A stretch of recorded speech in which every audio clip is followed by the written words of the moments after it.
ఏ కారణంగానైనా కాలేయం దెబ్బతినిపోతే మొత్తంగా మన ఆరోగ్యమే ప్రమాదంలో పడుతుంది. అయితే కాలేయాన్ని దెబ్బతీసే సిరోసిస్ వంటి సమస్యల్ని ఇవాళ చాలా మందిలో ముదిరిపోయాకే బయటపడుతున్నాయి. ఇలాంటి దశలో సిరోసిస్కు చికిత్స చేయడం కూడా కష్టంగా ఉంటుంది. అయితే ఫైబ్రోస్కాన్ పరీక్ష సాయంతో లివర్లో సిరోసిస్ వంటి సమస్యలను చాలా వరకు ముందుగానే గుర్తించవచ్చని చెబుతున్నారు నిపుణులు.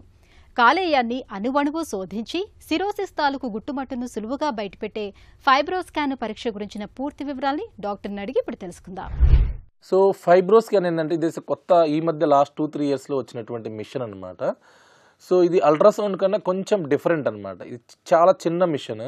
సో ఇది ఈజీగా మన యొక్క లివర్లో ఎగ్జాక్ట్గా ఎంత శాతం ఫ్యాట్ ఉంటుంది, ఎంత శాతం స్టిఫ్నెస్ ఉంటుంది, అంటే దాని మీద ఫైబ్రోసిస్ అంటాం అనమాట.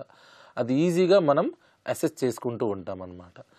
సో మనం ఫైబ్రోసిస్ కానీ సిరోసిస్ గల కారణాలు చూస్తే మనం మామూలుగా మన ఇండియన్ సెట్టింగ్స్లో మోస్ట్ కామన్ కాజ్ వచ్చి ఒబేసిటీ, అంటే ఓవర్ వెయిట్, చాలా ఎక్కువగా లావుగా ఉండే వాళ్ళకి.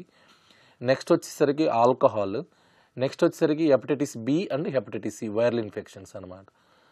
ఒక్కొక్క డిసీజ్ని బట్టి కూడా ఈ యొక్క ఫైబ్రోస్కాన్ వాల్యూస్ డిఫరెంట్ అవుతూ ఉంటాయి.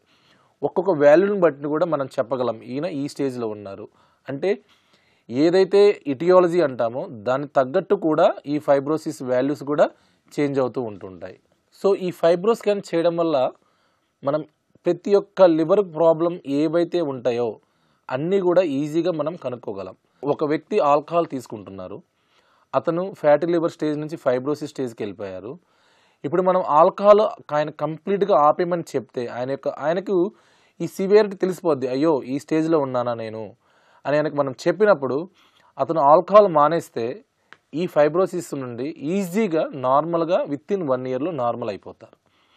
At the same time hepatitis B కానీ హెపటైటిస్ సి కానీ స్టేజింగ్ బట్టి మనం మెడికేషన్ స్టార్ట్ చేస్తే కంప్లీట్గా రివర్స్ అయ్యే ఛాన్సెస్ ఉంటుంది.